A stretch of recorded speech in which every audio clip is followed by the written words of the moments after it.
What's going on? This is the Loyal BBN fan coming back to you guys with another episode of things that's going on with the UK Wildcats. So let's just get into this because it's been exciting. This first part is going to be dedicated to just the overall way that the Wildcats are playing right now and the way that they went to Baton Rouge and was able to pull out a victory. I mean, those guys played so well. And if that's any indication of what those guys are going to do leading up to March, then I like where we set at. I mean, if you look at how LSU has been playing with the losses that they have encountered over the past week or so, with losing to Vandy, losing again right after that, it's crazy because, in my opinion and in my thoughts, I'm like, well, I was nervous because going into that game, you just knew them guys being at home playing the Kentucky Wildcats. To me, it was like those guys are going to come in and those guys are going to score and their guys are going to they're going to go crazy and wild. But, Montgomery started the game off with a great tip in on the offside rebound, and that kind of set the tone for where the Wildcats was going from there on out. And from there on out, it just looked like we was just we showed the world, we showed the SEC why we are just the overall better team. And we was able to come out there with a victory. And, I mean, it got hard there. It got chippy. And you got to take your hats off to LSU. There's one thing about those guys that I've really been watching them play over the past 2 weeks or so. Those guys, they don't just go away. They stay there. They fight until it's over with. So we know that it was definitely going to be a cat fight, per se, the whole ball game. But the way we came out and played, we came out with like a chip on our shoulders. I'm reminded about the last year game at Rupp Arena when LSU was able to go in there and get a victory with a late second tap in that we still say was a basket interference and we should have went to overtime. But nonetheless, we was able to go to Baton Rouge, get that huge win. And, that's something that we can continue to build on moving forward. It's just how strong we was able to play down there. We came out of there with 2 injuries of Nick Richards and Ashton Hagans. Cal has listed them as being day-to-day. So, we're not really sure what's going on with those guys. But knowing the type of warriors that they are, knowing how they love to be out there on the basketball court if they can. Now, Nick came right back after he rolled his ankle, and that was a really nasty roll that he had on his ankle. And of course, up until this day, like I said, we still just think that they're still day-to-day.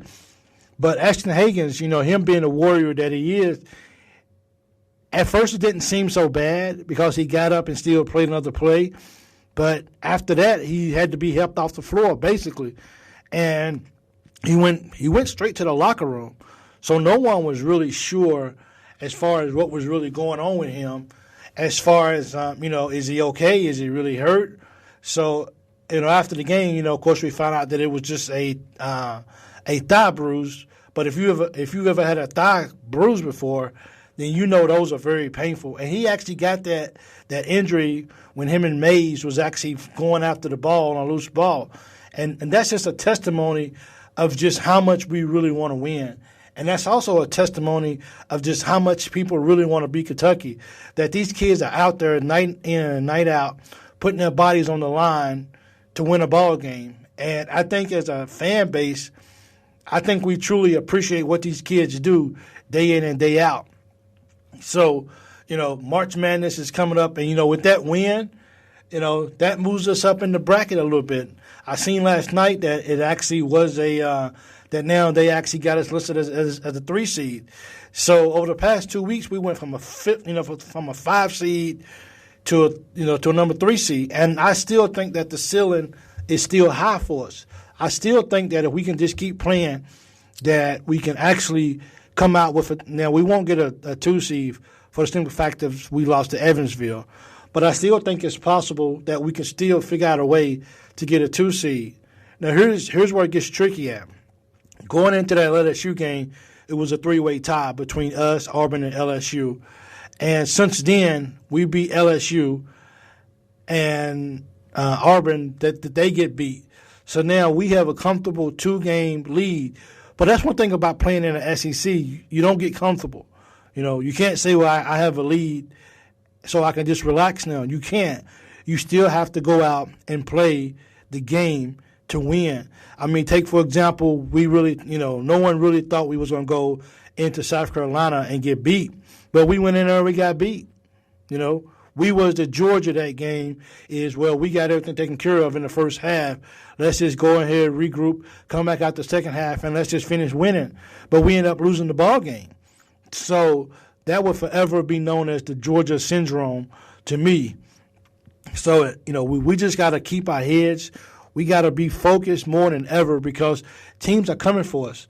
And if, not to get ahead of myself, but Florida's coming in and, Florida's not going to be an easy pushover. I don't really care you can't really look at a team's record because every day, any given Saturday or whatever, a team can be beat.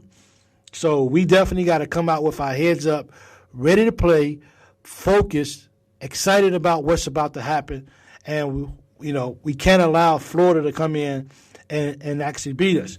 But that'll be in the next episode as far as what goes on with that ball game. As far as now, I mean, Nick Richards is playing some great ball. And it's cool because the University of Kentucky has actually launched a Nick Richards for All-American campaign. And I had a chance to watch the video. If you haven't watched it, check it out. It's on my page, the Loyal BBN Fan, on Facebook. And it's also, I also tweeted it out on my Twitter at Big Mike 23 2014. So that's definitely something I think it's Big Mike 2014 23. One of the two. But I mean, that's just one of those things where we just get excited about because, from now on, we're going to look at kids and be like, hey, did you see what Nick Richards did? Nick Richards came in an All-American. He came in a McDonald's guy, and he's still here after 3 years. But you see its growth. So don't take what you're not doing as an example of, okay, I need to leave because I didn't have a successful first year. That's not what it's about. And when you come to Kentucky, that's one thing that you definitely got to do. You got to leave your ego at the door. I don't want to be one of those parents who happen to, well, my kid's not getting no playing time. I have to understand the system, and their time will come if it's their time. And as long as a parent can do that after they send their kids to Kentucky, I think the kid will be okay for growth. So I didn't really mean to go off on that like I did, but, I'm just I think as a fan base, we're so excited about what Nick Richards is doing. And not only what Nick Richards is doing and the growth that he's made, because if you think about it, his freshman year to his sophomore year, it wasn't really good. He wasn't really solid. Confidence level wasn't there, out of shape. Even going into his sophomore to his junior year, not really the same. We really had high hopes. But at the end of the day, now that he's a junior, he's in shape.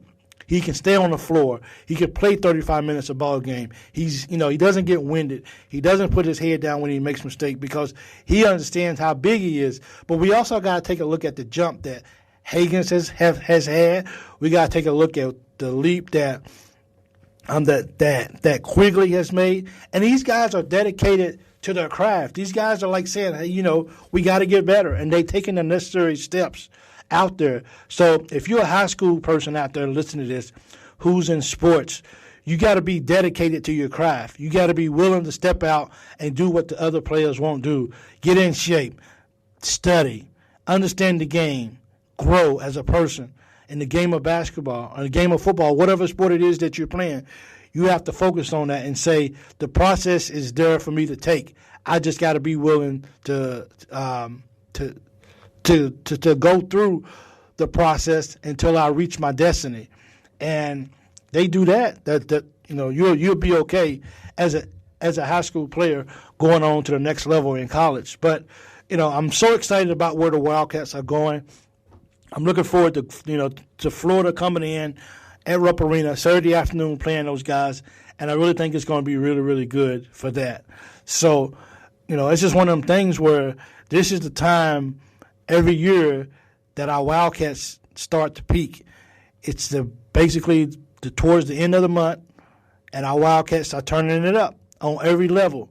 So the thing that we're still struggling with right now is still turnovers. I don't think, we're not suffering from people not having the effort. I think we got the effort. The effort is there. We just got to continue to just play strong, play smart. We got to stay out of foul trouble. We can't allow our guys to go out there and get in foul troubles. We can't go out there and rely on the referees to make calls for us. And as long as we do that, we're going to be okay as a ball club. We're trying to close the season out. We still got 3 games at home, 2 on the road.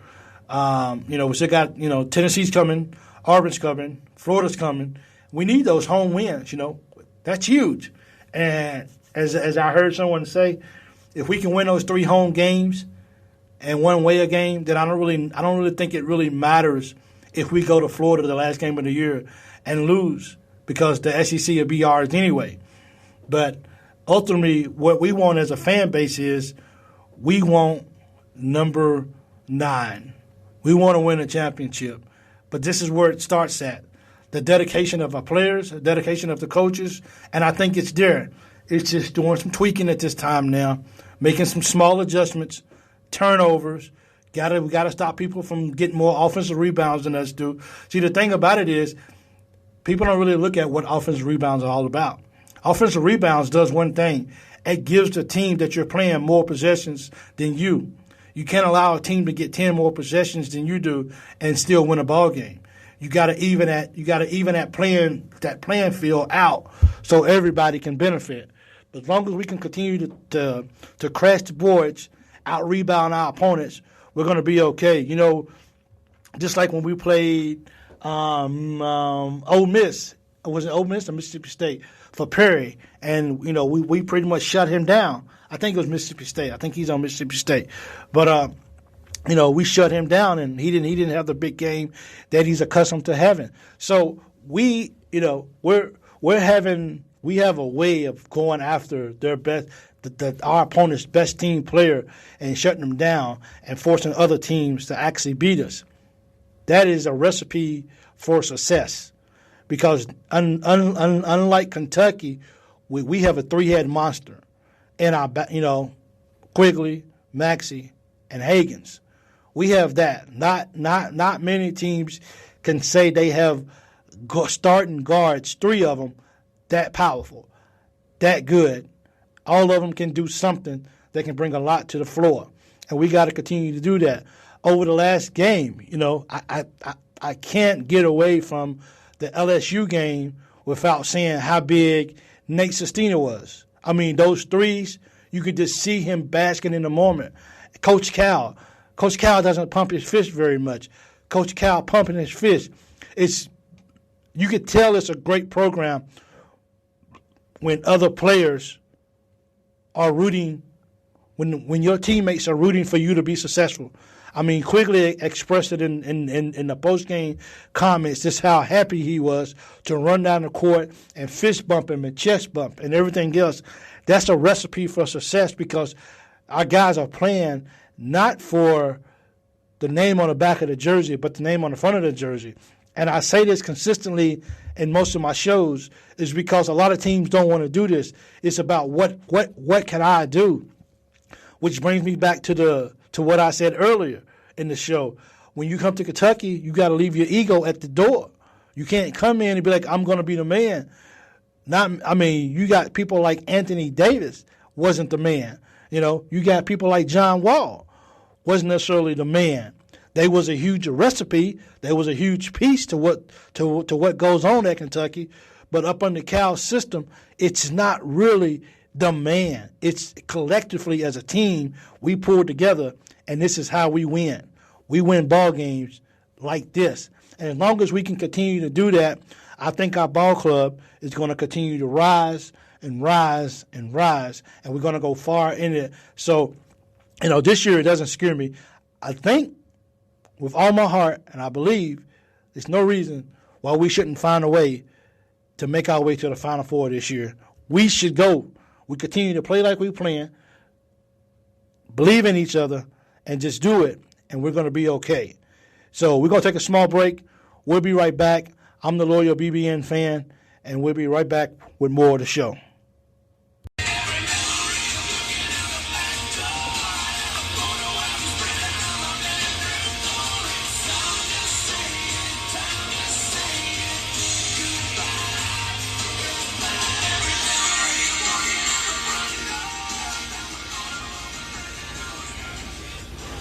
What's going on, guys? We're right back now at you, man. This is the loyal BBN fan just coming to you and just continue just to talk about the things that's been going on around the Kentucky Wildcat program. And the big news right now is, of course, is the huge win over the Florida Gators this weekend. I mean, that was a huge win, and it does so much for us in the SEC. Now, what I was hoping for. I was hoping that Auburn got beat again, but unfortunately Tennessee blew the game away. They was up by 17 points at one point and allowed Auburn to come back and win the game. So that was pretty horrible because I wanted that 3-game lead. But nonetheless, the one thing that we got to keep in mind is for Kentucky is that we got to continue to take care of business on our end. We got to continue to make sure that we win in ball games. You know, if the thing about it is, though, if Auburn's winning and LSU is winning, as long as we're winning, then we still got the lead. So, you know, we can't control what the other teams do. We got to control what we do.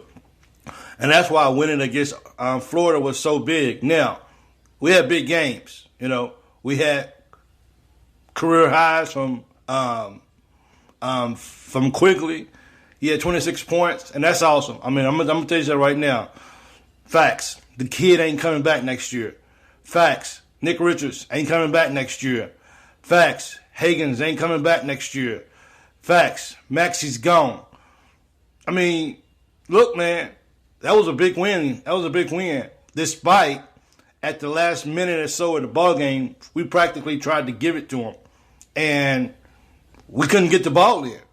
Now, Cal has admitted that that's his fault, that he's got to have to prepare them and get them ready for that type of for that type of win, or you know, for that type of situation.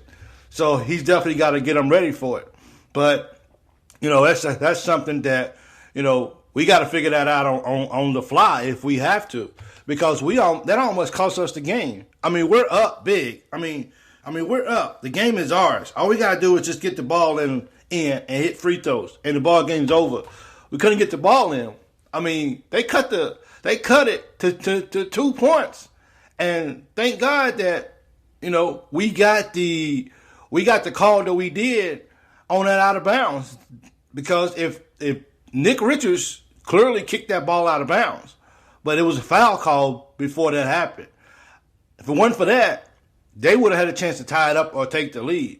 And then that's just how serious that game became. You went as a fan, you went from being, we got this, to do we have this? So we got to do something better than that. We got to be prepared next time, because here's the thing. This right here just wasn't about almost losing it to Florida. This was a recipe for other people to see how to stop us. I mean, we're giving away all our trade secrets, and we're giving away everything that we got. And each team can watch a film and say, okay, you know what? Let's do this. This seems to stop them. This seems to rattle them. The full court press is not easy for us. You know, just like it was in LSU.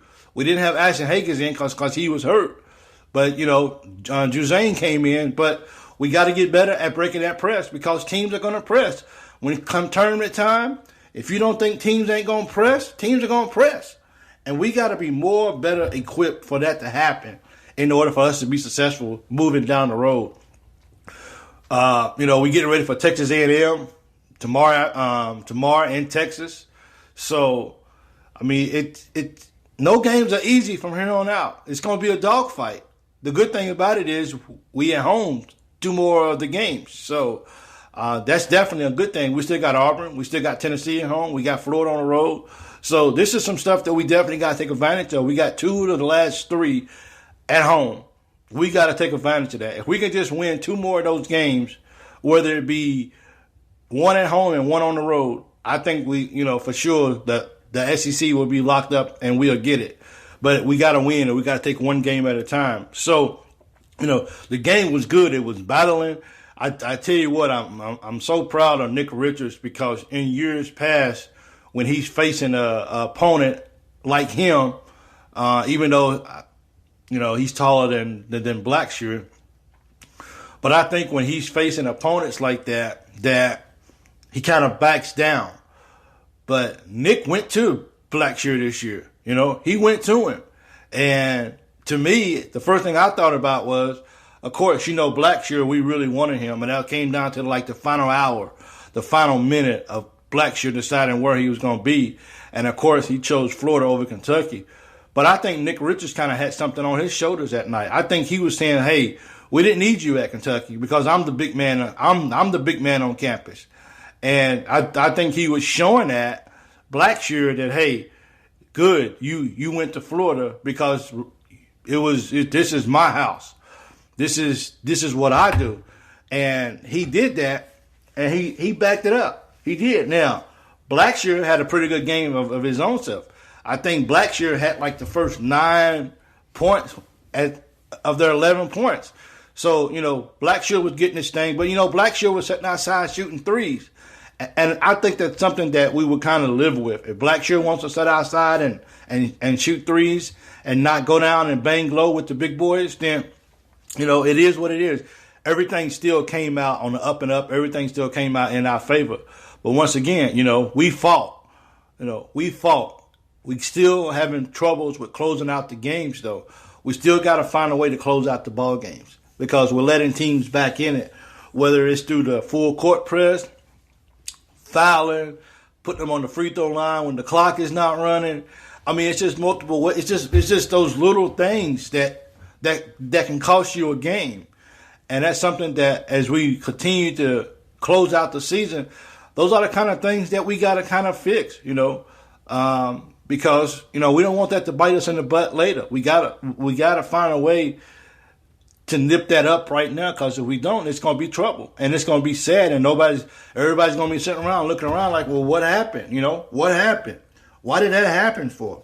And, well, we didn't fix the issue. We didn't fix the problem.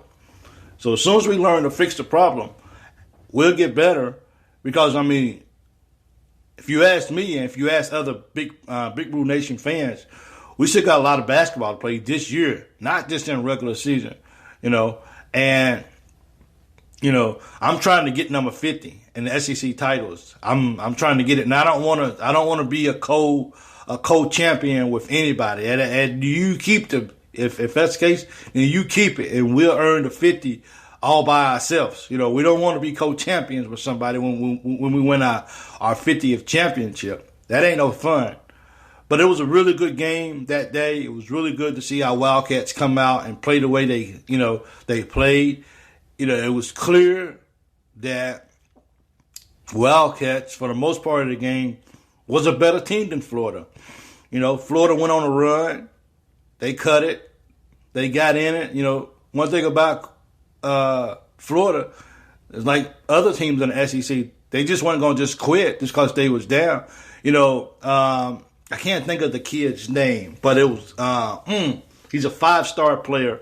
We got him in foul troubles fairly quick, and he pretty much set the whole second half. So he wasn't a factor going into, he wasn't a factor in the first half at all. I can't think of his name. It should come to me, but the second half he really wasn't really a factor neither, because he was out of his game. He done sat for so long, so he was cold. So, but one thing about Florida, you can't believe, because they felt victory. They felt like victory should have been theirs. You can believe one thing: when they actually, when UK travels to Florida for the last game of the year, you can't believe Florida's going to be ready for UK. Florida's going to be ready to beat those guys. So that falls back on us again. It's very important for us to get 2 more wins at least. We got to go down to Texas A&M. We got to take care of business. We don't want to overlook those guys waiting for Auburn. I know how bad we want to get back and play Auburn, but we got to take care of business first with Texas A&M. We do that, then we can look ahead and we can see what's going on. So, the Wildcats are trending. They're a hot team in the country right now. This weekend, the number 1, number 2, and number 4 teams got beat. How's that going to shake up things? Probably not a whole lot. But in the scheme of things, you have to say that we just got to continue to take care. See, I'm a firm believer is while we're hoping for the help of other people, you can't control what other people do. The only thing you can control is what Kentucky does. We can only control what we do as a program. And as long as we continue to control that, then we're going to be okay. We're going to have to keep fighting. We're going to have to keep pushing. We're going to have to keep moving. We're going to have to keep finding a way to be successful out there on the field. As long as we can continue to do that, then things are going to be okay. Kentucky has to. Right now, it's in Kentucky's hands. Right now, it's up to those guys to decide what they want for the rest of the year to look like. It's up, and right now, I'm just speaking of the regular season because we got to get through the regular season before we can do anything else. That's just what we have to do. And I think Cal is going to keep the guys razor sharp. I think Cal's going to keep them ready to go. I think Cal's going to say, we got this, and we're going to keep pushing. And as long as they can do that, then the Wildcats are going to be okay, and we're going to be successful moving forward in whatever it is that we have to take care of. And I just look forward to seeing the outcome of what's going on. I look forward to seeing how quickly just continues to just dominate. I mean, right now, the big thing is should quickly be the SEC Player of the Year. Give it to him.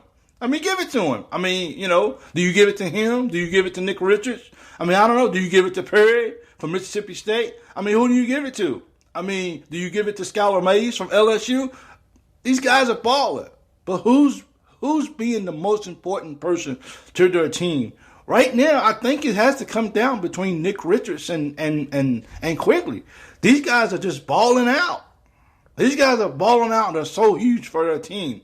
I think that's something that you have to look at. They do that in the NBA. Who's the most valuable person not only in the league, but for the team success? And that's what we're doing. Because I don't know if we really win that game Saturday if it wasn't for Quigley playing the way he played. The guy played out of his mind. 26 points, career high. You can't overlook that. You know what I'm saying? You can't overlook that. And, you have to consider him at the end of the day. So, hey, you've been listening to the Loyal BBN Fan. I appreciate you guys' time once again. Please follow me on iHeartRadio, iTunes, or wherever you listen, download your podcast. I appreciate everything you guys do. We're going to keep winning as a program. We're going to keep playing. We're going to keep getting better every day. And that's pretty much how it's going to go. So you guys take care, enjoy, and this is the Loyal BBN Fan.